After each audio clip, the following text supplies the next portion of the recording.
Hello students, welcome to you CR International School online classes. Students, how are you? I hope that everyone is fine at your home. Now we are going to continue our chapter of Political Science class 9 chapter 4 संस्थाओं का कामकाज। आज का हमारा topic है कि कार्यपालक कौन होते हैं, किन्हें कहते हैं हम कार्यपालक। तो देखिए, किसी भी सरकार के जो भी स्तर होते हैं, अलग अलग तरह के स्तर होते हैं, सरकार के अलग अलग विभाग होते हैं। किसी भी सरकार के विभिन्न स्तरों पर कुछ अधिकारी रोजाना काम करते हैं, उन्हें हम कार्यपालक कहते हैं। वो रोजमर्रा के फैसले लेते हैं, रोजाना की कार्यविधि का निर्णय करते हैं। उनके पास जनता की तरफ से, लेकिन एक बड़ी कमी क्या है कि जनता की तरफ से उन्हें राजनीतिक अधिकारों का प्रयोग करने की कोई सर्वोच्च शक्ति प्राप्त नहीं होती। कार्यपालक तो होते हैं, वो सरकार की तरफ से नियुक्त होते हैं, सरकार का काम कर रहे होते हैं, नीतियां बनाते हैं, निर्णय लेते हैं, नीतिगत फैसलों के बारे में वो जानकारी लेते हैं, लेकिन वो इस तरह से काम करते हैं कि सरकार की तरफ से प्रशासनिक अधिकारी होते हैं, वो जनता की तरफ से उन्हें कोई सर्वोच्च अधिकार प्राप्त नहीं होते। और जहां पर लोगों का बहुत सारा समूह इस तरह के काम करता है, वो कार्यपालिका कहलाती है। तो इस तरह से कार्यपालक और कार्यपालिका के बारे में आपने जान लिया। कार्यपालक दो तरह के होते हैं। कैसे? बिल्कुल आपको एक एक चीज को वर्णित करते हुए आगे बढ़ते हैं, जिससे आपको क्लियरली समझ आ जाए। एक होते हैं स्थायी कार्यपालक, दूसरे होते हैं राजनीतिक कार्यपालक। जो स्थायी कार्यपालक होते हैं वो लंबे समय के लिए, स्थायी का मतलब होता है परमानेंटली, जिनको बहुत लंबे समय के लिए नियुक्त किया जाए, चुना जाए। लेकिन इसके विपरीत जो राजनीतिक कार्यपालक होते हैं, उन्हें एक विशेष अवधि के लिए, एक निश्चित समय के लिए चुना जाता है, फिर उसके बाद उनका बदलाव हो जाता है। जो स्थायी कार्यपालक होते हैं वे प्रतिदिन के सरकारी कामों के प्रशासन को चलाने में मदद करते हैं, जबकि राजनीतिक कार्यपालक जो होते हैं ये निर्णयों को लेते हैं, नीतियों को क्रियान्वित करते हैं, निर्णयों को लेते हैं। स्थायी कार्यपालक हमेशा सरकार के द्वारा चुने जाते हैं। मैंने अभी भी आपको यहाँ बताया था कि इन्हें लोगों की तरफ से कोई सर्वोच्च अधिकार प्राप्त नहीं होते कि वो उनकी तरफ से, जनता की तरफ से कुछ कर सके। तो ये सरकार द्वारा चुने जाते हैं। राजनीतिक जो कार्यपालक होते हैं ये लोगों के द्वारा चुने जाते हैं। इतना ध्यान रखना आपने। आपसे अंतर पूछ ले तो आपको डिफाइन कर देना है, और अगर वैसे अलग अलग पूछता है तो अलग अलग से भी आप इसे बता सकते हो। जो स्थायी कार्यपालक होते हैं ये नीतियों को कार्य रूप देते हैं। कार्य रूप का मतलब है नीतियों को बनाते हैं, योजनाबद्ध तरीके से उनका निर्माण करते हैं। और ये जो राजनीतिक कार्यपालक होते हैं ये उन्हीं नीतियों को लागू करवाते हैं, कानून बनाते हैं उससे संबंधित। इस तरह से दोनों के पास सेम पावर होती है। स्थायी कार्यपालक सरकार बदलने के बाद भी नहीं बदलते हैं। सरकार बदल जाए, सत्तारूढ़ सरकार बदल जाएगी तो कोई दूसरी आएगी, लेकिन ये परमानेंट होते हैं, इसलिए ये अपनी सीट पर बने रहते हैं। लेकिन जो राजनीतिक कार्यपालक होते हैं ये सरकार बदलने के साथ ही बदल जाते हैं। ये चुनाव के अनुसार बदले जा सकते हैं। जैसे जैसे चुनाव होंगे आगामी सालों में, जितना भी समय निश्चित किया जाता है इनका, उनके अनुसार ही बदल जाते हैं। इस प्रकार कार्यपालक, जो आपको एक मोस्ट इम्पोर्टेंट क्वेश्चन बनता है इस लेसन का, कितनी तरह के होते हैं इसके बारे में हमने जाना। अब एक होता है जनहित याचिका। जन, लोग, हित, भलाई, लोगों की भलाई के लिए याचिका, प्रार्थना पत्र, मतलब लोगों की, जनता की भलाई के लिए जो याचिका हम न्यायालय में दे सकते हैं उसे जनहित याचिका कहते हैं। यदि सरकार के कार्यों से सार्वजनिक हितों को नुकसान पहुंचता है, सार्वजनिक हितों का मतलब है जनता को, जो आम समूह है, जन समूह, अगर सरकार की कोई ऐसी नीति बन जाती है और लागू हो जाती है जिससे लोगों को ज़्यादा फायदा नहीं होता, नुकसान पहुंचता है, या उन्हें लगता है कि इस तरह से तो ये गलत हो गया, तो वो इसके लिए क्या कर सकते हैं, एक याचिका डाल सकते हैं न्यायालय में। सर ये याचिका सर्वोच्च न्यायालय में डलती है, और वहां पर न्यायालय तक वो जाने के बाद जो भी न्यायालय फैसला लेगा, न्यायालय बाध्य नहीं है कि इस सरकार के कहने के अनुसार काम करे। वो देखेगा कि जनता की भलाई किस में है, स्थायी दुरुपयोग को रोकने के लिए, सरकार का जो दुरुपयोग होता है उसको रोकने के लिए, दुराचारों पर अंकुश लगाने के लिए, और न्यायालय तक जो जनहित याचिका पहुंची उसका सही न्याय कर सके, इसके लिए न्यायालय स्वतंत्र है, उस पर कोई बंधन नहीं है, ना सरकार का, ना किसी और नेता का या मंत्रिमंडल का।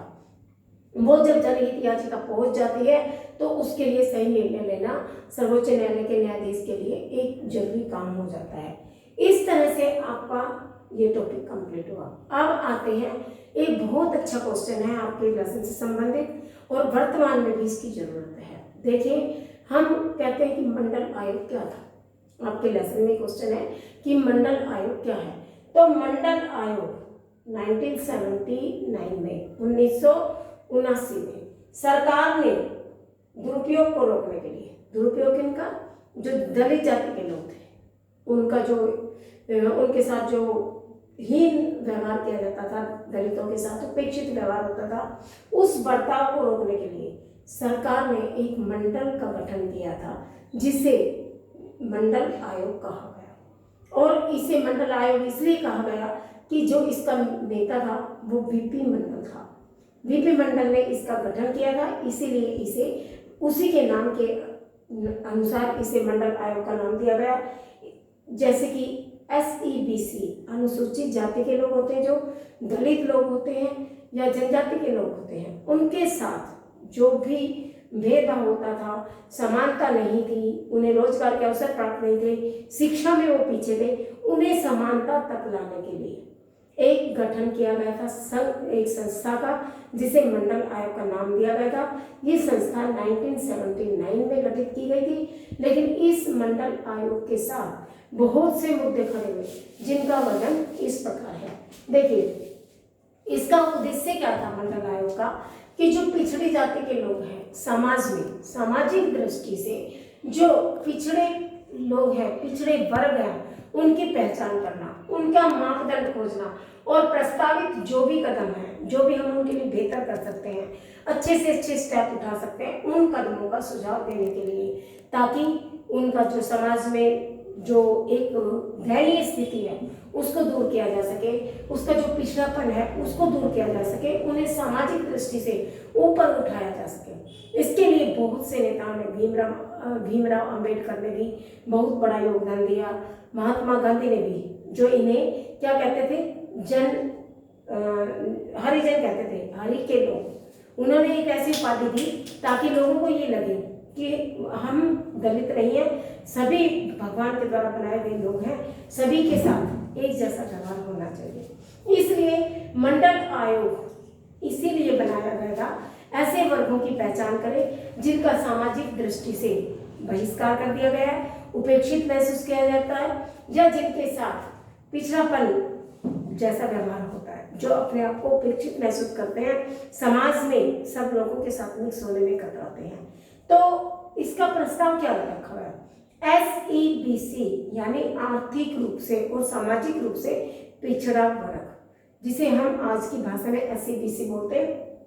1980 में एक प्रस्ताव पेश किया गया, उसमें क्या कहा गया कि ऐसे लोगों को 27% आरक्षण दिया जाना चाहिए।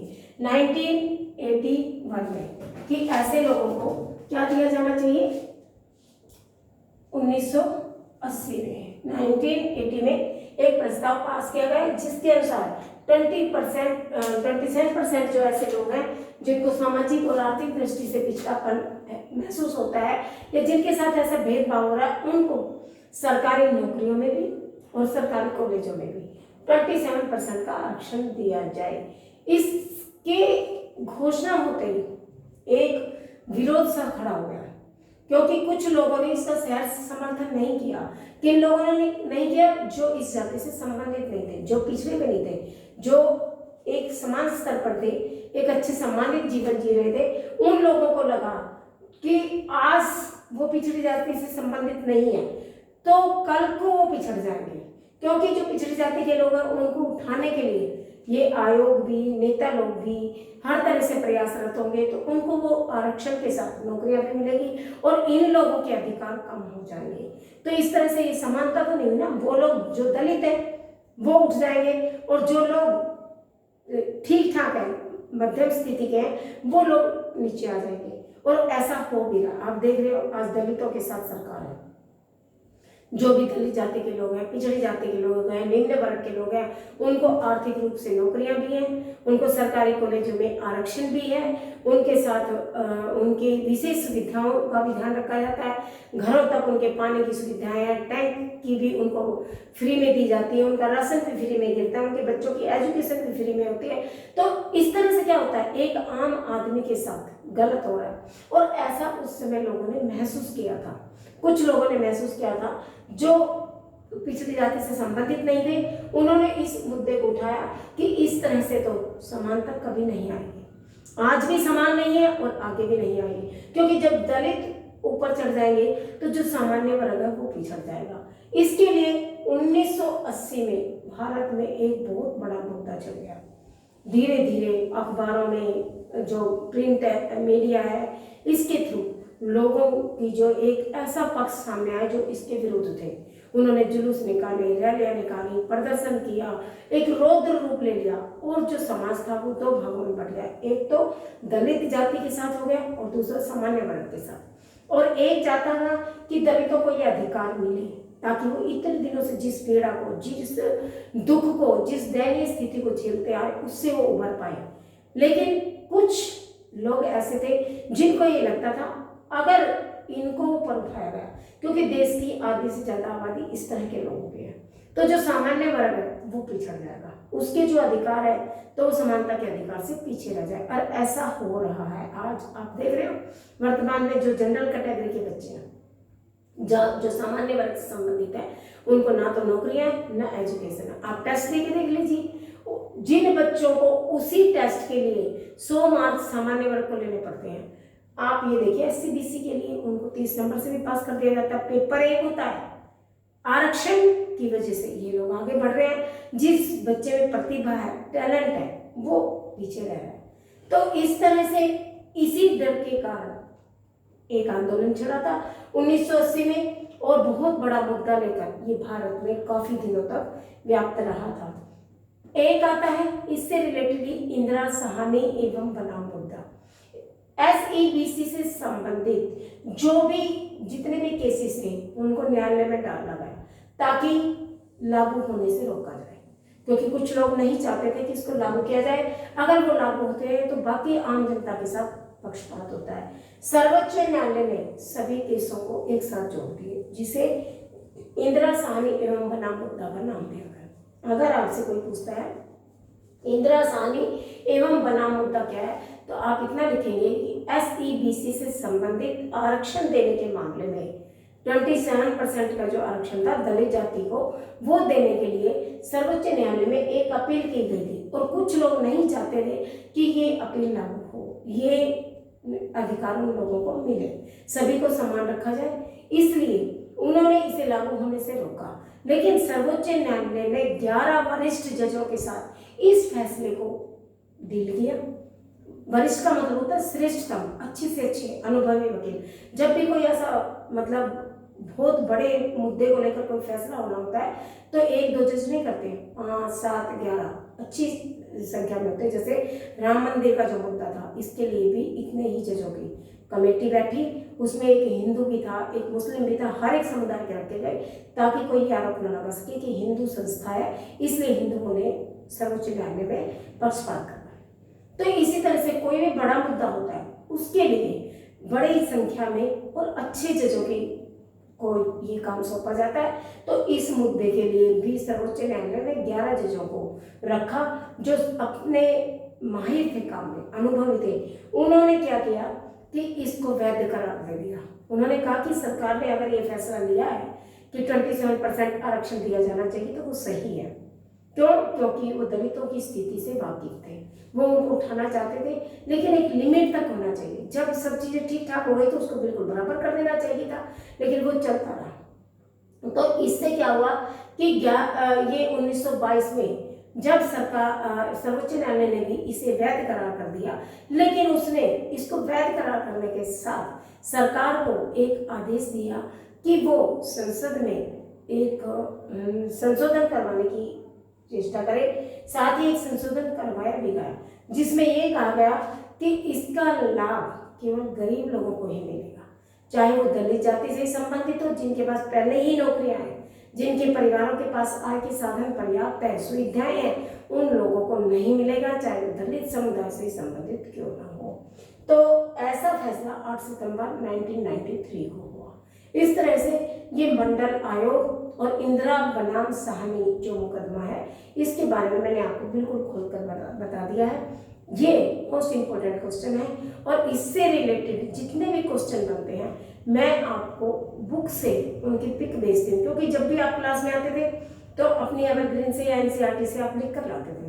तो अब कुछ बच्चों ने हो सकता है लॉकडाउन के तहत नहीं खरीदी हुई किताबें, इसलिए मैं अपनी बुक से उसकी पिक भेजती हूँ ताकि आप वीडियो को सुनने के बाद वहाँ से लिखें और याद करें, क्योंकि यहाँ मैं पूरे चैप्टर को क्लियर करती हूँ, समझाती हूँ, लेकिन लिख पूरा नहीं पाती हूँ। लिखने के लिए आपको मैं पूरी पिक भेजती हूँ ब्लैक बोर्ड के साथ साथ, आप उसको भी देखा कीजिए। ब्लैक बोर्ड को भी देखना है, आपने वो क्वेश्चंस भी देखने हैं और देखने ही नहीं है, उनको लिखना भी है और याद भी करना है। क्योंकि जब भी गूगल मीट होती है मैं आपसे कभी नोटबुक मांगती हूँ, किसी बच्चे के पास नहीं होती। मैं कभी भी आपसे क्वेश्चन सुन लो आप लैपटॉप खोलना शुरू हो जाते हो। उसका एक तरीका हमने निकाल लिया कि स्कूल में आप लोगों को बुलाया जाएगा, आपकी नोटबुक को चेक किया जाएगा, आपका टेस्ट होगा जिस दिन स्कूल में होगा या ऑनलाइन टेस्ट होगा तो लॉन्ग क्वेश्चन होगा। ओके, अपने साथ साथ लर्न करते रहिए। Thank you very much.